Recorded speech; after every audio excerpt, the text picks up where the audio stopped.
இந்த நாய்க்குட்டியை பாருங்கள், தலையில் வந்து டப்பாவை கவுத்து விட்டு கிடக்குது. ஒரு மனுஷர் கூட ஹெல்ப்புக்கு வரவே இல்லை. இந்தாண்ட பக்கம் வந்து படுத்துருக்குது. ஆளை கண்டதுமே ஓடுது. எப்படி ஹெல்ப் பண்ண முடியும்? பயந்துட்டு ஓடுது. இங்கே பா வேறு திறந்ததையும் வாயை வச்சிருமானு பயமாகவும் இருக்குது. பயந்துட்டு ஓடுது. எப்படி அப்புறம் எடுத்து விட்றது? நாயை பார்த்தாலும் வத்தலும் தத்தலமாக இருக்குது. அப்படியே இருந்தால் செத்துக்கிட்டு போயிடுச்சுன்னா என்ன பண்ணுறது? நம்ம கண்ணுலேயே தான் எல்லாம் வந்து மாட்டுது.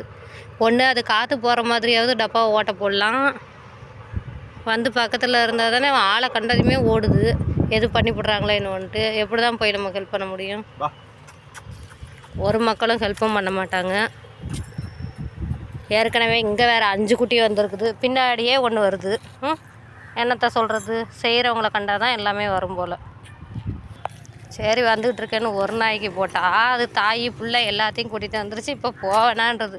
மழை பெய்யும் அடைக்கலமாக இருந்தது. அது போய்கிட்டே இருக்குது மாமா. கால் வேறு எதுவும் அடிபட்டு போயிருக்க மாட்டிருக்குல்ல. கால் வேறு நொண்டி நொண்டி போகுது. அது உடம்புல ஒன்றுமே இல்லை, சதையும் தோலுமாக தான் கிடக்குது. போயிடு நீனும் வேணா, அது கூடயே போயிடு. ஏன் எங்கள் பின்னாடியே வர்ற? தாய் தான் கடிச்சிருக்க மாட்டிருக்கு மாமா. குறவு இல்லைங்க. கழுத்தில் பாருங்கள், கழுத்துலேயும் கடி 3 கடி இருக்குது. அது ஆள் தெரிஞ்சு தானே வருது இது நம்ம பின்னாடியே.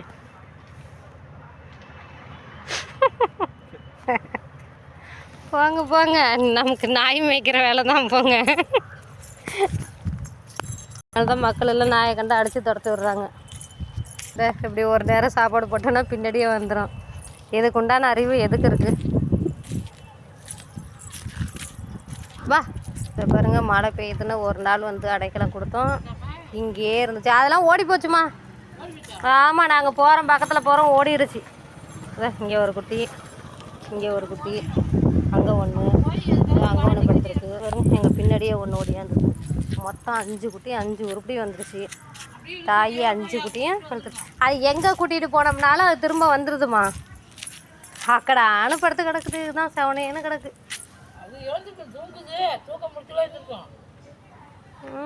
ஒரு நாள் போட போக வந்துருச்சு. அது கரெக்டாக பாரு, தெரிஞ்சு அது மேலே ஏறி போய் படுக்குது பாருமா. அங்கே எப்படி மேலே ஏறுது?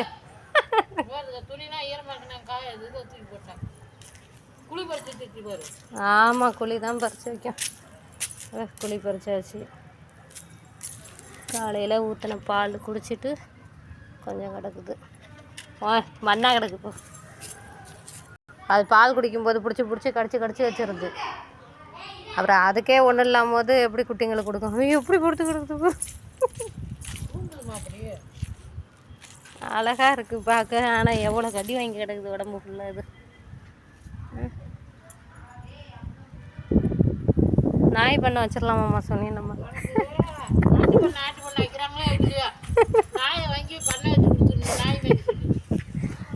ஏமா அப்படி பேசுகிறேன்? எங்கே இன்னொன்று காணும்? ஹெல்ப் பண்ணோம்னா ஹெல்ப் பண்ணுறவங்கள தேடி தான் வருமா. அந்த 5 தான் இருக்குது.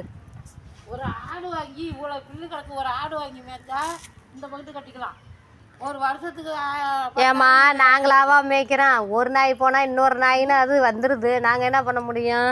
அதுக்கு தான் மிஞ்சிற சோறு கஞ்சி போட்டாக்க வருஷத்துக்கு 20,000 10,000 கிடைக்கும். இதுக்கு பார்த்து என்னன்றியா? இது பார்த்து 2 மறுபடி தான் வாங்கி கட்டுவீங்க. இதுக்கு பார்த்தா நன்றி மட்டும் இருக்கும். அது போதாதான்? அப்படி கொஞ்சம் முன்ன பின்ன செஞ்ச பாவமெல்லாம் அதில் வந்து திட்டி யாருக்கண்டா?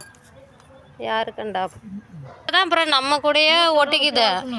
இது எத்தனை வளர்த்து எத்தனை போயிடுச்சு. முன்னாடி கொரோனா டைமில் 12 வளர்த்தோம். இப்போ 2 நாய் வளர்த்தோம். சீரோன்னு 1 வளர்த்தோம். இந்த இப்போ வந்துருச்சு 5 உருப்படி. தாயோட சேர்த்து 6 உருப்படி வந்துருச்சு. இதுக்கு பால் பிஸ்கட்டு எல்லாம் வாங்கி கொடுத்து தேர்த்தி அப்புறம் ஓடி போயிடும். அப்படி தூக்கிட்டு போனால் போகட்டும், போகிற வரைக்கும் இருக்கட்டும். நிறையா தான் இப்போ அவுத்துக்காத்து நாய் நிறையா குட்டி போட்டு கிடக்கு. நம்ம கண்ணில் படாமல் இருந்தால் ஒன்றும் பிரச்சனை இல்லைம்மா. நம்ம கண்ணில் படும்போது நம்ம எப்படி பார்த்துட்டு சும்மா இருக்க முடியும்? ஒரு 5 குட்டி போட்டு ஒரு நாய் இருக்குது பக்கத்தில். தாய் வந்துருச்சு. இதுதான் சொல்லியிருக்குது, அங்கே போ, என்னை நல்லா கவனிக்கிறாங்க, உன்னையும் கவனிப்பாங்க அப்படின்ட்டு. இது சொல்லாமலாம் அப்புறம் குட்டிக்கு எப்படி தெரியும் எங்கே கிடந்து இது வந்துருச்சு. அது அழைச்சிக்கிட்டு வந்துருக்குமா, குட்டியாவது அதைத்தான் சொல்கிறேன், அழைச்சிட்டு வந்துருச்சு. வந்துருக்கு. அதான் போகுது பின்னாடியே போகுது. போய் பூசரில் பறிச்சுட்டு ஈங்கிறது வந்து கூட்டிகிட்டு போகுது, வாங்கணும் வந்து வெயிலுக்கு வாங்கன்னு கூப்பிடுதுன்னு பார்க்குறேன். அது பொழுதுனையும் பாலை போய் குடிக்க போனால் அதுட்டு அப்புறம் என்ன தான் இருக்கும். அது 3 கழிச்சிக்குது, 2 இங்கே கழிச்சிக்குது. எங்கே போனாலும் திரும்ப இங்கேயே வந்துடும். இந்த ஜீரோ என்னாச்சுன்னு தெரியல. நல்லா இங்கேருந்து போய் பிளாட்டில் 2 மாதம் படுத்துக்குது, அப்புறம் ஊரை விட்டு ஓடி போச்சு. அதான் எங்கன்னே தெரில, சீரை எங்கே போனதுன்னே தெரியல. எடுத்து போச்சுருந்தாங்க தம்பி போய் என்னமோ தெரியல, உடம்பு தெரியலன்னா மாத்திரை வாங்கி போட்டோம், நல்லா இருந்தது. அப்புறம் அந்த ஃப்ளாட்டில் போய் இருந்தது. அதுக்கப்புறம் நாங்களும் தேடி 2-3 நாள் தேடி பார்த்தோம், ஆளையும் காணோம் ஒன்றையும் காணோம். அது போயிடுச்சு. அது போனது இப்போ இது வந்துருச்சு.